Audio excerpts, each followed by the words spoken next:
এই শোনো না গো, আমাদের পুতুল ডায়েরি চ্যানেলটি সাবস্ক্রাইব করে পাশে থাকা বেল আইকনটি বাজিয়ে দিও প্লিজ। আর গল্পটি ভালো লাগলে অবশ্যই লাইক কমেন্ট করে শেয়ার করে দিও। ধন্যবাদ।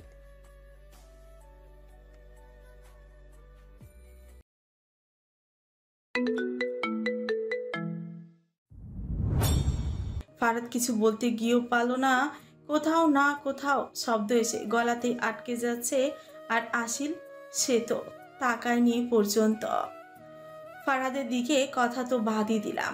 গাড়ি থামলো আসিলের বাড়ির সামনে। গাড়ির দরজা খুলে নামতে হাতের তালু চেপে ধরে ফারহাদ। আসিল সিটে আবার বসে পড়ল। তাকে দেখল, ফারহাদের দিকে দেখে, সেও তার দিকেই তাকিয়ে আছে। ফারহাদের এই দৃষ্টিতে কোনো কঠোরতা নেই, আর না আছে রাগ। তাহলে কি আছে এই দৃষ্টিতে যা আসিলকে এই মুহূর্তে শিহরিত করে তুলেছে? নিঃশ্বাস নিতে সামান্য কষ্ট হচ্ছে আসিলের। কেন এত আকর্ষণীয় এই যুবকটির দৃষ্টি, খয়েরি চোখে কেন এত মাদকতা? ফারহাদ হালকা একটু এগিয়ে যায় আসিলের দিকে, নিজের 2 আঙুলের পিঠ আসিলের বাহুতে হালকা স্লাইড করে, শান্ত ও ভারী কণ্ঠে জিজ্ঞেস করে, বেশি ব্যথা পেয়েছো? ফারহাদের স্পর্শে আসিল কেঁপে ওঠে, কিন্তু এই প্রশ্নে আসিলকে মনে করিয়ে দেয় কিছুক্ষণ আগে ফারহাদের কঠোরতাপূর্ণ আচরণের কথা। নিজের অনুভূতিকে এক প্রকার মাটি চাপা দিয়ে কিছুটা কঠিন গলায় বলে, জুতো মেরে গরু দান আজাররা লোক, ছাড়েন আমাকে, দেরি হচ্ছে। ফারহাদ আসিলের কথা হালকা হাসলো। আসিলের অভিমানে ভরা শব্দগুলো তার ভালো লাগছে শুনতে, ভীষণ আপন মনে হচ্ছে মেয়েটাকে। কিন্তু আজকে আসিল নিজের অজান্তেই এক অদৃশ্য দেয়াল সৃষ্টি করেছে তার আর ফারহাদের মাঝে। এমন এক দেয়াল যা সম্পর্কে অবগত শুধুই ফারহাদ নিজেকে আর ধরে রাখতে পারল না। নিজের 2 হাত দিয়ে আসিলের 2 গাল দুটো শক্ত করে ধরল, নিজেকে আরো বেশি এগিয়ে নিয়ে আসলো আসিলের সান্নিধ্যে।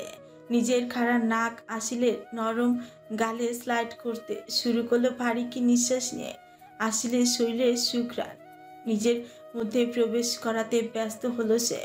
ফারহাদের ভেতর এখন কারেন্ট দৌড়াচ্ছে, নেশা লেগে যাচ্ছে তার আর তার অ্যাঞ্জেলের মাঝে সৃষ্টি হওয়া অদৃশ্য দেয়ালকে সে ভেঙে ফেলতে চাইছে। নিজের ভাবনা চিন্তাকে সে ভুল প্রমাণ করতেই চাইছে। আসিল ফারহাদের আচরণে থমথমে খেয়ে ফ্রিজ হয়ে বসে থাকে, হালকা কাপা ছোটে বলে, ফরহাদ।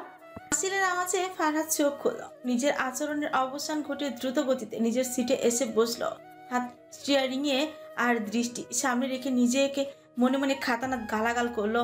না, সে কিছুতে এত তাড়াতাড়ি নিয়ন্ত্রণ হারা হতে পারবে না। সোজা রাস্তার দিকে তাকিয়ে শক্ত গলায় বলল, যাও। ফারহাদের কথা আসিলের প্রচুর রাগ হলো।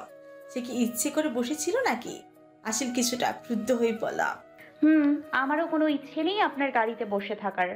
আর নিজেকে একবার ভালো করে চেক আপ করবেন পাবনার ডক্টরের কাছ থেকে। আপনার মানসিক অবস্থা ঠিক নেই। ক্ষণে ক্ষণে এরকম আচরণের পরিবর্তন হলো পাগলের পরিচয়। সাইকো কোথাকার। রাগ মিশ্রিত কথাগুলো বলে সে 1 সেকেন্ডও সময় নষ্ট না করে বড় বড় পা ফেলে উদ্যোগী হলো বাড়ির পথে। আর ফারহাদ সে তো বোকার মতো উষ্ট ফাঁক করে তাকিয়ে আছে আসিলের গমনের পথের দিকে, কিছুটা মাথা ঝাঁকিয়ে বিড়বিড় করে বলল, নারী ভয়ঙ্করী। রাত তখন প্রায় 1:30। ফারহাদ তার ব্যালকনি কম রুফের কাঠে নতুনত্ব সম্পূর্ণ দুশিরেটের সোফাতে নিজেকে এলিয়ে দিয়ে আকাশের দিকে তাকিয়ে বসে আছে। সামনে গোলাকার কাচের টেবিলে রয়্যাল স্যালুট হুইস্কির বোতলের সাথে ছোট আকারের রক গ্লাস। কিছু মজার বিষয় এই যে ফারহাদ হুইস্কির এক চুমুকও পান করা তো দূর, সে এখনো হুইস্কির বোতলের ঢাকনা পর্যন্ত খোলেনি। কালো আকাশকে সুন্দর করে সাজিয়ে রাখার শুভ্র চাঁদও আজ ঢাকা পড়েছে। আজকে গগনের সাথে ফারহাদের মনের বেশ মিল আছে। ফারহাদ হঠাৎ নিজের পাশে কারো বসার আভাস পেয়ে পাশে তাকালো, দেখলো তার নানু। ফারহাদ আবার আকাশের দিকে দৃষ্টি মেলে প্রশ্ন ছুঁল তার নানুর দিকে, ডিয়ার এখনো ঘুমাওনি কেন? তুমিও তো ঘুমাওনি, নিশাচর বাদুড়ের মতো জেগে আছো। সামনে হুইস্কি রাখা, তার উপরে গ্লাস খালি। বিষয় কি প্রিন্স? ফারহাদের ঠোঁটের কোণে হালকা গর্তের সৃষ্টি হলো। শান্ত গলায় বলল, ডিয়ার, দেখতে পাচ্ছ তুমি আমার উপর হওয়া সৃষ্টিকর্তার নির্মম নির্যাতন? ভালোবাসো তুমি সেই নিষ্পাপ পরিটিকে? ফারহাদের চোখ লাল হয়ে আসছে, নিচের ঠোঁট কামড়ে পড়ল। ও আমার আসক্তি ডিয়ার, আমি ওতে আসক্ত। ভালোবাসা কাকে বলে আমি জানি না আর না জানতে চাই, কিন্তু ওই নেশাময় নারীটিকে নিষ্পাপ বলো না নানু। যার রক্ত ওর ধমনীতে প্রতিনিয়ত ছুটে চলেছে সে নিষ্পাপ নয়। নয় সে নিষ্পাপ। কিন্তু হাস্যকর ব্যাপার কি জানো ডিয়ার, তোমার পরীকে আমার হৃদয় অ্যাঞ্জেল সম্বোধন করে। কিন্তু প্রিন্স। ফারহাদ ফট করে উঠে দাঁড়ালো, তাতে দাঁত পিষে সে ঘন ঘন নিঃশ্বাস ফেলছে। হাত মুঠো করে কপাল ঠেকালো, দুই হাত দিয়ে নিজের সিল্কি চুল মুঠো করে ধরে বেশ জোর আওয়াজে বলল, কোনো কিন্তু নয় নানু, আমি পাগল হয়ে যাচ্ছি। আমার মনের মধ্যে সৃষ্টি হওয়া ঝড়ের আওয়াজ শুনতে পাচ্ছ তুমি? আমার হাতের সামনে, আমার চোখের সামনে সব কিছু থাকতেও আমি অন্ধ হয়েছিলাম। চোখের সামনে মোহমায়ার পর্দা ফেলে রেখেছিলাম, আর আজ যখন ওই পর্দা সরল তখন আমি আবার নিঃস্ব হয়ে গেলাম। জোরে চিৎকার করে উঠল ফারহাদ। টেবিলে রাখা হুইস্কির বোতল হাতে নিয়ে এক আছাড় মারল ফ্লোরে। বড় বড় পা ফেলে রুমে প্রবেশ করলো আর শুরু করলো তার ধ্বংসলীলা। রুমের প্রত্যেকটা জিনিস ভেঙে চুরে চুরমার করে দিয়েছে। রাগ আর কষ্ট মিলে ফারহাদকে এক হিংস্র বাঘের ন্যায় করে তুলেছে। আয়নাতে জবরদস্ত এক ঘুষি মেরে চিৎকার করে বলতে থাকে, কেন নানু, কেন কেন আমার অ্যাঞ্জেলকে ওই খুনিটার সন্তান হতে হলো? কেন নিষ্পাপ মেয়েটাকে ওই নির্দয় অমানুষের অংশ হতে হলো, যাকে আমি বছরের পর বছর পাগলের মতো খুঁজে চলেছি, যে আমার বাবাকে কেড়ে নিয়েছে, যে আমার বাবার বন্ধুর রূপ নিয়ে বাবার সাথে স্বার্থপরতা করেছে? সেই লোভী অমানুষ জানোয়ার আমার বাবার খুনি ফারুক রহমান নাকি এই দুনিয়াতেই নেই, আর আমি এই ফারহাদ তারই সন্তানের মোহতে আচ্ছন্ন, তার মায়াতে পরিপূর্ণ, তার আসক্তিতে আমি আসক্ত।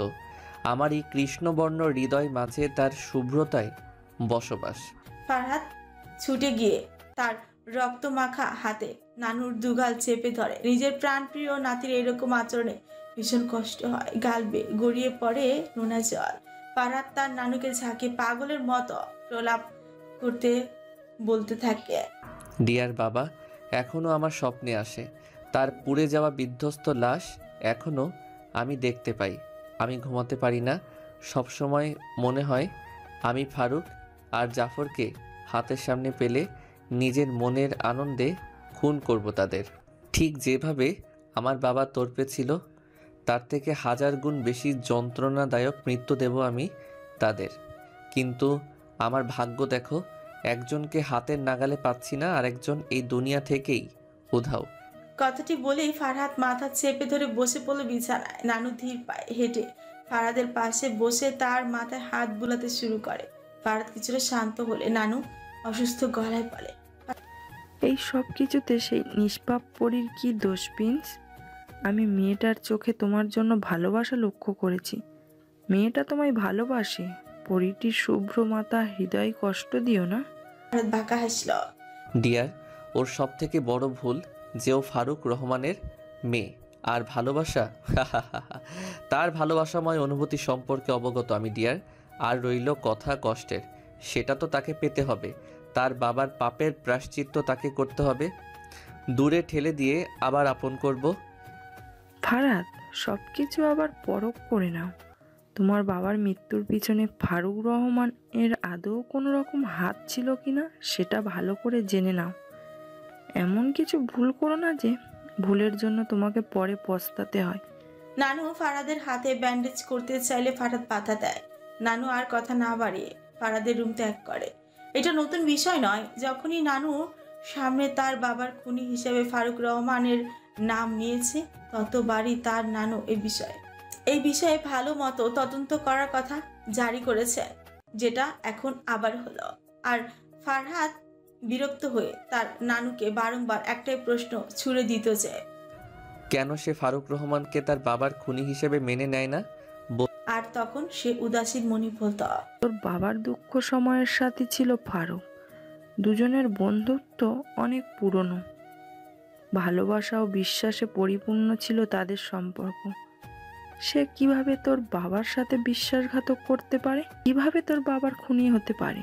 কিন্তু ফারহাদ সে কিছুই মানতে নারাজ। তার মস্তিষ্ক একটা কথাই জানে, আর সেটা হলো টাকা লোভে জাফর আর ফারুক দুজনে মিলে তার বাবাকে নির্মমভাবে খুন করে। আমরা মানুষরা এরকমই, আমরা চোখে দেখা কানে শোনার থেকে বেশি সেটাই বিশ্বাস করি যেটা আমাদের মন মস্তিষ্ক একবার গেঁথে যায়, আর সেটাকে সত্য বলেই মনে করে এগিয়ে যায় নিজেদের জীবনযাত্রায়। আর সেই মিথ্যা নামক সত্য পরে আমাদের ভীষণ কষ্ট দেয় পরদিন সকালে। অনু, তুই আসিলকে কিভাবে চিনিস? ব্রেকফাস্ট টেবিলে ফারহাদ তার প্রশ্ন ছুড়ে দেয় ফারিয়ার দিকে। ব্রেড স্যান্ডউইচ মুখের সামনে এনে আবার দূরে সরিয়ে দেয় ফারিয়া। ফারহাদের দিকে আর চোখে তাকে আস্তে করে বলে, দাদাই যেদিন সে রেজওয়ানকে রেড লাইট এরিয়া দেখে। নিজেকে শান্ত রাখতে পারিনি, কি মনে করে গাড়ি থেকে নেমে এলোমেলো পায়ে কোনো দিকে না তাকিয়ে হাঁটা শুরু করি রাস্তায়। আর আমার সামনে থেকে ফুল স্পিডে একটা গাড়ি আমার দিকে এগিয়ে আসছিল। গাড়িটি আমাকে উড়িয়ে দেওয়ার আগে আসিল এসে আমায় ধাক্কা মেরে সরিয়ে দেয়। সেদিন যদি আসিল না থাকতো তাহলে যে কি হতো কে জানে। ফারিয়া কথাগুলো বলে এক তপ্ত নিঃশ্বাস ছাড়ে। ফারহাদ চুপচাপ তার বোনের কথাগুলো শুনে কিছু বলে না। হয়তো বলার মতো কোনো শব্দই নেই তার কাছে। বোনকে বাঁচানোর জন্য আসিলকে ধন্যবাদ দেবে, নাকি তার বাবার করা কৃতকর্মের জন্য শাস্তি? ফারিয়ার মাথায় চুমু এঁকে দিয়ে নানু মুচকি এসে বলল, প্রিন্সেস এবার থেকে রাস্তায় দেখে শুনে হাঁটাচলা করবে। আর পরি তো দেখি সত্যিকারই পরি। সত্যি ডিয়ার, কি নিষ্পাপ তার চেহারা, কি মিষ্টি তার কণ্ঠ, কি মধুর মেয়েটার হাসি, আর ডাগর আঁখি না যেন সমুদ্র। ফারিয়া আর কিছু বলার আগে ফারহাদ শব্দ করে চেয়ার ছেড়ে উঠল আর বলল, একটা খাতা কলম নিয়ে আয় আর লেখা শুরু কর। আর তাতেও যদি মন না ভরে নদীর ধারে যা আর তারিফের পুল বাদ। কথাটি বলেই ফারহাদ প্রস্থান করল। ফারিয়া নানুর দিকে তাকিয়ে অবাক হয়ে বলল, ডিয়ার, দাদাইয়ের আবার কি হলো? প্রিন্সেস তোমার দাদাই এর মনে আর মস্তিষ্কের মধ্যে যুদ্ধ বেঁধেছে, তাই এরকম আচরণ করছে। আচ্ছা এইসব কথা বাদ দাও। আমি এখানে আসছি 2 দিন হতে চললো, কিন্তু এখনো পর্যন্ত রিয়াজানকে দেখলাম না। কোথায় সে? ফারিয়া আমতা আমতা করে বলল, উনি ওনার বাড়িতে সেটেল হয়ে গেছে ডিয়ার। প্রিন্সেস আমি রিজানকে দেখতে চাই। তাকে আমার কাছে নিয়ে আসার দায়িত্ব তোমার, ঠিক আছে? ফারিয়া মাথা নাড়িয়ে সম্মতি জানালো। তখন প্রায় সকাল 11টা। কাল অনেক রাত পর্যন্ত কাজ করাতে আজ ফারহাদ অফিসে আসতে নিষেধ করেছে রেজওয়ানকে। আর মোড়া ভেঙে সিঁড়ি বেয়ে নিচে দিকে নেমে আসছে রিজওয়ান। পরনে তার ডিপ আকাশি 4 কোয়ার্টার প্যান্ট আর সাদা রঙের টি শার্ট। কাকা 1 কাপ গরম কফি। কথা শেষ হওয়ার আগেই কিচেনের দিকে তাকিয়ে রইল স্থির চোখে। শরীরের সমস্ত লোম সজাগ হয়ে উঠল। শিরদাঁড়া হতে বয়ে গেল শীতল হাওয়া। ব্ল্যাক শিফন শাড়ির সাথে ম্যাচিং ফুল স্লিভ ব্লাউজ, কোমর পর্যন্ত সিল্কি চুল ছেড়ে দেওয়া তার রিজওয়ানের ফেভারিট তুর্কিশ মেনমেন অমলেট বানাতে ব্যস্ত। ফারিয়া আঁচল ঘুরিয়ে কোমরে গোজা, কপালে বিন্দু জলকণা মুছে নিচ্ছে হাতের উল্টো পিঠ দিয়ে। অবাধ্য চুলগুলি বারবার মুখের সামনে এসে ফারিয়াকে বিরক্ত করছে। ফারিয়ার এই চেহারা রিজওয়ানকে পাগল বানিয়ে দেওয়ার জন্যই যথেষ্ট ছিল। নিজের কাজের মধ্যে ডুবে থাকা মেয়েটা রেজওয়ানের আওয়াজ পেয়ে চমকে উঠে সামনে তাকায়, দেখে রেজওয়ানের কুচকানো পূর্ণ দৃষ্টি তার দিকে। রেজওয়ানের ঘুম থেকে উঠে আসা সদ্য লুক দেখে ফারিয়া ক্রাশ নামক বাসি খেল।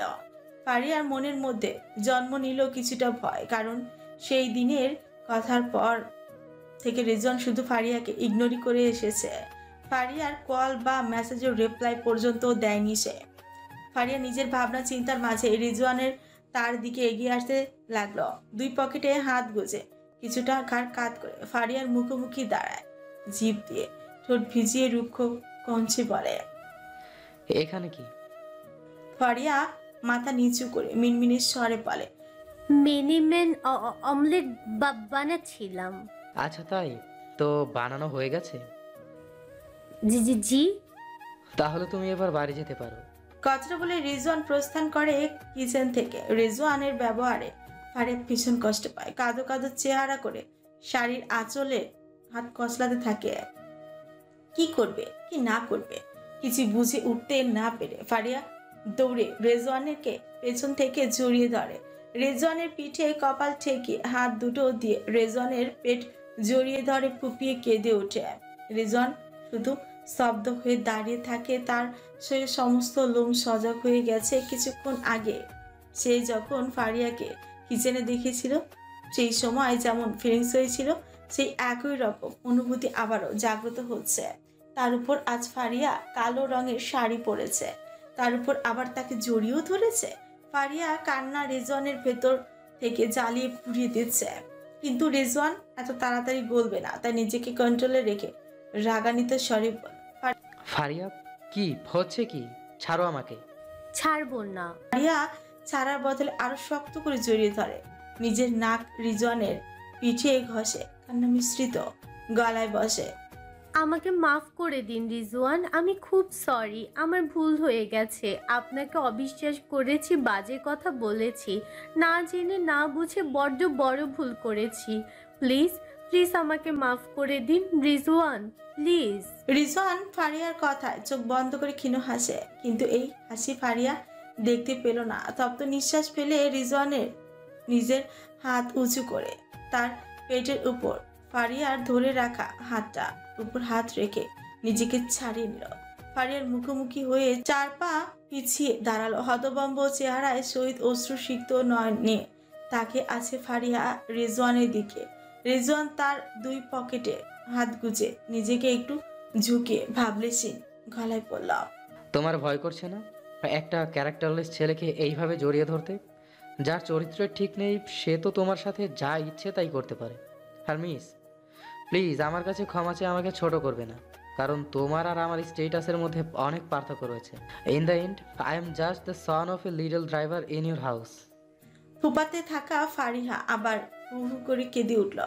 রিজওয়ানের কথাগুলো যেন তাকে ছুরির মতো আঘাত করছে হৃদ মাঝারে। বাচ্চাদের মতো ঠোঁট উল্টিয়ে গুটি গুটি পায়ে এগিয়ে আসে, 2 হাত দিয়ে রিজওয়ানের বুকের কাছে টি শার্টটা খামচে নাড়ানাড়ি করতে করতে বলল, কেন এরকম করছেন? ভুল করেছি, তার জন্য ক্ষমাও তো চাইছি। এতদিন উপেক্ষা করেও মন ভরেনি, রাগ কমেনি। তাহলে আপনি বলেন, এমন কি করলে আপনি আমাকে ফরগিভ করবেন? আমি সেটাই করব। তোমায় কিছুই করতে হবে না ফারিয়া, তুমি শুধু এখান থেকে চলে যাও। রিজওয়ান, আপনি আমাকে শিখিয়েছিলেন মাফ চাওয়া থেকে বড় সেই হয় যে মাফ করে দেয়। রিজওয়ান কিছুক্ষণ ফারিয়ার দিকে স্থির চোখে তাকিয়ে রইল, তারপর ঠোঁট নাড়িয়ে প্রশ্ন করল, শাড়ি পরেছো কেন? কালো শিফন শাড়ির মধ্য দিয়ে ফারিহার শুভ্র মাখা পেট দৃশ্যমান। নিজের দিকে খেয়াল করার পর সে রিজওয়ানের কথায় খানিকটা লজ্জাও পেল। লাজুক ভাবে বলল, আপনার জন্য। কেন? কন্ট্রোললেস করার জন্য? অকারণে ক্যারেক্টারলেস উপাধি দিয়ে শান্তি হয়নি, এবার কি সত্যি সত্যি ক্যারেক্টারলেস বানাতে চাও? ফারিহা কোনো উত্তর দেয় না, চুপচাপ মাথা নিচু করে দাঁড়িয়ে আছে। তার লজ্জা করছে ভীষণ, মনে হচ্ছে এখান থেকে এক ছুটে পালিয়ে যেতে, কিন্তু সেটাও পারছে না। তার মধ্যে কিছুটা অপরাধবোধও কাজ করছে। রিজওয়ান ফারিয়ার ভাবভঙ্গি দেখে মাথা ঘুরিয়ে হাসে, একটু নিচু হয়ে ফারিয়ার কানের কাছে ফিসফিস শব্দে বলে, নিজ যান বাঁচানো কর্তব্য, তাই সময় থাকতে পালিয়ে যাও, নতুবা আমি যদি নিয়ন্ত্রণ হারা হয়ে পড়ি তাহলে you will not live today. And I do not want to live today. কথাটি শেষ হওয়া মাত্র ফারিয়া তার পায়ের পাতা দ্বারা নিজেকে উঁচু করে 2 হাতের মাঝে রিজওয়ানের মুখমণ্ডল ধরে তড়িৎ গতিতে রিজওয়ানের অধর তার গোলাপি উষ্ঠের সাথে মিলিয়ে নেয়। রিজওয়ানের চোখগুলো মনে হয় এবার কোটর থেকে বের হয়েই আসবে। ফারিয়ার এরকম অপ্রত্যাশিত আচরণ তাকে পাগল করে তুলেছে। নিজের হাত পকেট থেকে বের করে ফারিয়ার কোমরে রাখে, ফারিয়াকে ঘুরিয়ে দেয়ালের সাথে ঠেকায়। যেই না সেও ফারিয়ার সাথে রেসপন্স করতে যাবে, তৎক্ষণাৎ তার মাথায় আসলো সেই রাতের ঘটনা। এক হাতে কোমর জড়িয়ে আরেক হাত দিয়ে ফারিয়ার গাল ধরে নিজের থেকে ছাড়িয়ে নিল। অতঃপর ফারিয়ার চোখের দিকে তাকিয়ে ঘন নিঃশ্বাস ফেলেই বলল, রেসপন্স করলে আবার সেই সময়ের মতো বলবে না তো যে how dare you to touch me? Faria লজ্জা হেসে মাথা এদিক সেদিক করে না বোঝালো। রেজওয়ান ঠোঁট কামড়ে হাসল। তারপর ফারিয়ার দিকে বেশ খানিকটা ঝুঁকে গিয়ে তার ঠোঁট ছুঁয়ে দিল ফারিয়ার গোলাপি রাঙা অধরে। চুল থেকে পানি টপ টপ করে ঝরে পড়ছে মেঝেতে। কচি কলা পাতার রঙের কুর্তি পিঠ দিয়ে হতে কিছুটা ভিজিয়েই গেছে।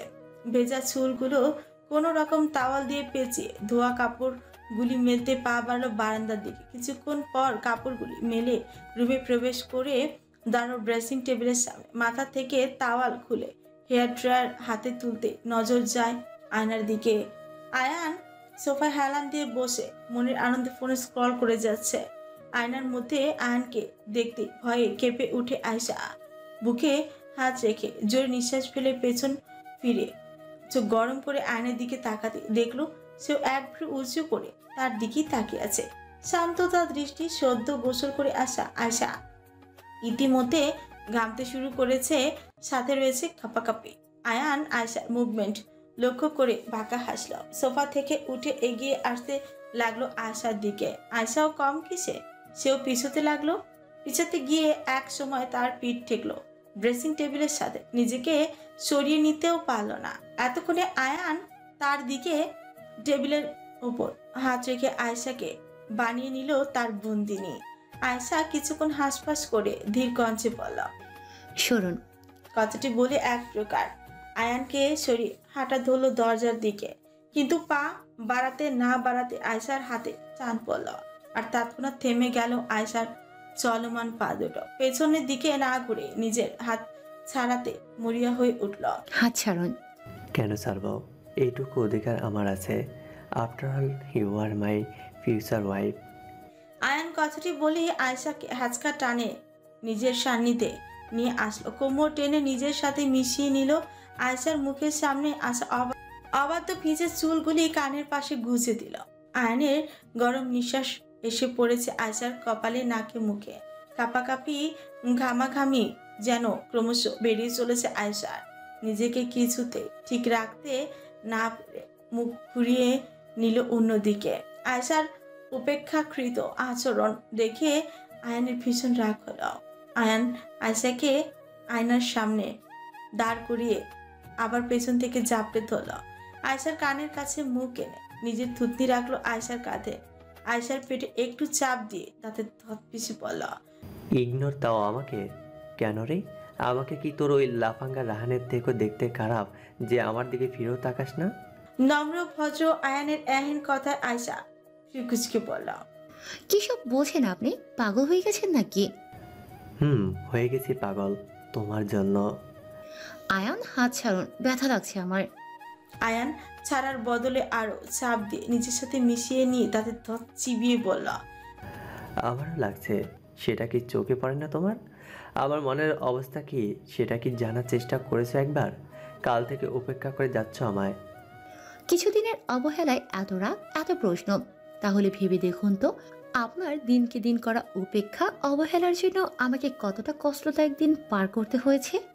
আয়শার যুক্তিসঙ্গত কথা শুনে আয়ন ভরকে যায়। আয়শার কথাতে একটুও ভুল নেই। অপরাধ বোধ কাজ করছে এখন আয়নের মধ্যে। নিজের হাতের বাঁধন কিছুটা হালকা করে মুখ গুজে দেয় আয়শার ঘাড়ে। অপরাধী সম্পূর্ণ মিনমিনে স্বরে ঘোর লাগানো কণ্ঠে বলে, আয়শা মাফ করা কি যায় না? ভারী নিঃশ্বাস ফেলে, চোখ বন্ধ করে নিল। টেবিলের উপর হাত চেপে ধরল। নিজেকে শান্ত রাখার ব্যর্থ চেষ্টা করেই বলা, আপনি রায়হান দাভাইকে মারছেন? কারণ? তোমার সাথে তার বিয়ের কথা শুনে প্রথমে মারিনি। কফি শপে ডেকে আগে কফি খেয়েছি, তারপর বিয়েতে না করার কথা বলেছি, শুনিনি। তারপর কেন মারছেন? কেন? আপনার তো খুশি হয়ে ওনাকে ধন্যবাদ জানানোর প্রয়োজন ছিল। আমি নামক অস্বস্তিকর মেয়েটা আপনার জীবন থেকে চলে যাচ্ছিল, তার জন্য তো আপনার সেলিব্রেট করা উচিত ছিল। আয়ান এবার সোজা দাঁড়িয়ে আয়শাকে নিজের দিকেই ঘোরালো। নিজের দুই হাত দিয়ে আয়শার ছোট্ট মায়াবী মুখখানে হাতের মাঝে নিল। আয়শার চোখের দিকে তাকিয়ে ধীর কণ্ঠে বলল, এত রাগ, এত অভিমান, এত উপেক্ষণীয় আচরণ আপনার কাছ থেকেই শেখা। But now I feel sorry. আমি অনুতপ্ত। দয়া করে আমার আমার মনের অবস্থাটা বোঝো। কিসের জন্য অনুতপ্ত? আবেগের বশে আপনি আমায় বিয়ে করবেন এই কথা আমার মা আব্বুর সামনে বলে ফেলেছেন, তাই? না, ভালোবাসি তাই। আয়শা যেন একটা হার্টবিট মিস করলো। আয়ানের দিকে শান্ত দৃষ্টিতে তাকিয়ে রইল। বছরের পর বছর যে কথাটি শোনার জন্য অপেক্ষা করছে, সেই শব্দটি শুনে আজ সে কিছুতে ঠিক থাকতে পারল না। চোখ বন্ধ করে আয়ানের বুকে কপাল ঠেকিয়ে তাকে নিজের সাথে জড়িয়ে ধরলো, ধরা গলায় বলল, আবার বলেন। আয়ানও নিজের সাথে আয়শাকে চেপে ধরে মাথা নামিয়ে আয়শার ঘাড়ে মাথা রাখলো আর বলল, হ্যাঁ ভালোবাসি। কথাটি কেন আমায় মুখে বলতে হবে? তুমি কি বোঝো না?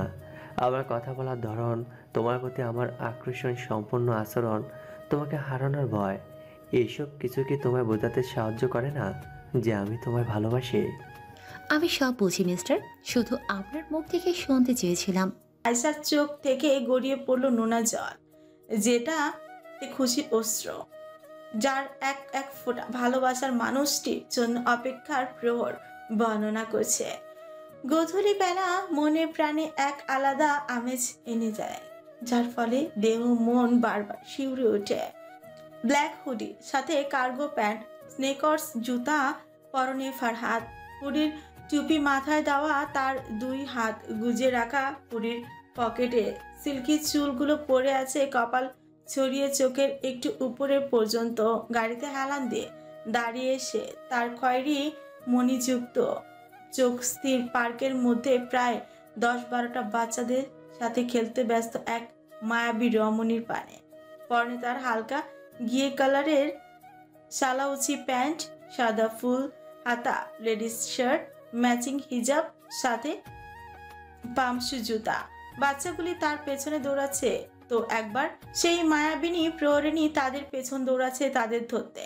ফারাচ্ছি অল্প বয়সী স্ত্রী লোকের দিকেই তাকিয়ে নিজ মনে আওড়ায়, অ্যাঞ্জেল, কাঠিন্যতা সম্পন্ন আমার এই হৃদয়, যেখানে কোনো ভালোবাসার বাসভবন নেই। আমার মস্তিষ্কের নিষিদ্ধ মানে তুমি, কিন্তু অপরদিকে আমার অন্তরতম প্রদেশে প্রণয়োদ্দীপক মানে তুমি। আমার নিষিদ্ধ শহরের শুভ্রতা, মানবতা, ভালোবাসার কোনো জায়গা নেই, কিন্তু তারপরেও তুমি আমার প্রণয় আসক্তি, যা পৃথিবীর সমস্ত নেশাকে হার মানায়। অ্যাঞ্জেল, আমি নামক যুবক আটকা পড়েছি তোমার শুভ্রতায়। ফারহাদ তার গভীর চাহনি আসিলের উপরে স্থির রেখে এই সব কথাই ভেবে চলেছে। ফারহাদের ভাবনা চিন্তার মাঝেই তার প্যান্টে টান পড়ল। ফারহাদ ফ্রিকুচকে নিচের দিকে তাকিয়ে দেখলো ছোট্ট একটি মেয়ে। মেয়েটির বয়স 6 কি 7 বছর হবে। বেবি পিঙ্ক কালারের ফ্রক পরিহিত ছোট্ট মেয়েটি তার ছোট্ট হাত দিয়ে ফারহাদের প্যান্ট টেনেই যাচ্ছে। ফারহাদ কিছু বলতে যাবে, তার আগে মেয়েটি তার মিষ্টি আওয়াজে বলল, হেই ব্ল্যাক হুডি ম্যান, কাম ডাউন। ফারহাদ মেয়েটির কথায় হালকা হাসল, তারপরে প্যান্ট হালকা উঠিয়ে এক হাঁটু মুড়ে মেয়েটির বরাবর হলো। নিজের দীর্ঘ পুরুষালী আওয়াজ একটু কম করে বলল, বারবি, হোয়াট হ্যাপেন? তুমি do you like our sunshine? মেয়েটি হাত উঁচে আঙুল দ্বারা ইশারা করলো পার্কের মধ্যে হাস্যোজ্জ্বল আসিলের দিকে। মেয়েটির কথায় আর ইশারায় ফারহাদ কিছুটা ভরকে গেল। থমথমে খেয়ে মেয়েটির গালে হাত বুলিয়ে কৃষ্ণিক করল, কি করে জানলে যে আমি তোমাদের সানশাইনকে পছন্দ করি? বিকজ আমি সেই তখন থেকে লক্ষ্য করেছি তুমি আমাদের সানশাইনের দিকে তাকিয়েই আছো, আর যখন কোনো বিগ বয় কোনো বড় আপের দিকে তাকিয়ে থাকে তখন তার মিন হয় যে বিগ বয়টা সেই আপেকেই পছন্দ করে বা লাভ করে। আচ্ছা, তাই বুঝি। তাহলে তোমার কি মনে হয়, আমি তোমাদের সানশাইনকে পছন্দ করি নাকি লাভ করি, কোনটা? মেয়েটি গালে হাত দিয়ে চোখ উপর দিকে তুলে তার কোমল ঠোঁট জোড়া কিছুটা বাঁকিয়ে কিছুটা চিন্তা করে। কিছুক্ষণ পরেই মেয়েটি ফারহাদের হুডিতে এক টান মেরে ফ্রিকুচকে জিজ্ঞেস করে, what is your name hoodie man? Well, my name Farhad. Hey. ফারহাদের নাম শোনা মাত্র মেয়েটি চোখ বড় বড় করে 2 হাত দিয়ে নিজের মুখ চেপে ধরল, যেন সে ভীষণ অবাক হয়েছে। মেয়েটি হঠাৎ করে ফারহাদের হাত টেনে ধরে আর চুট লাগায় পার্কের ভিতর। ফারহাদ প্রথমে কিছুটা ভ্যাবাচাকাই খেয়ে গেল। হেই বারবি। ওহ বয়, চুপ করো। ফারহাদও তার কিছু না বলে চুপচাপ মেয়েটির পেছন পেছন যেতে থাকে। কিছুক্ষণ পর মেয়েটি থেমে যায় আর সাথে ফারহাদ। মেয়েটি ফারহাদের হাত ছেড়ে সামনে এগিয়ে গিয়ে বাচ্চাদের সাথে ট্রেন গাড়ি খেলতে ব্যস্ত আসিলের সামনে গিয়ে দাঁড়িয়ে পড়ল। আসিল মেয়েটিকে দেখে খেলা থামিয়ে দিয়ে মেয়েটির থুতিতে চুমু দিয়ে ঠোঁট উল্টে বাচ্চাদের মতো করে বলল, কোথায় ছিলে তুমি এতক্ষণ সুইটি? ও সানশাইন, এই তো আমি এসছি। আর জানো আমার সাথে কে এসছে? কে?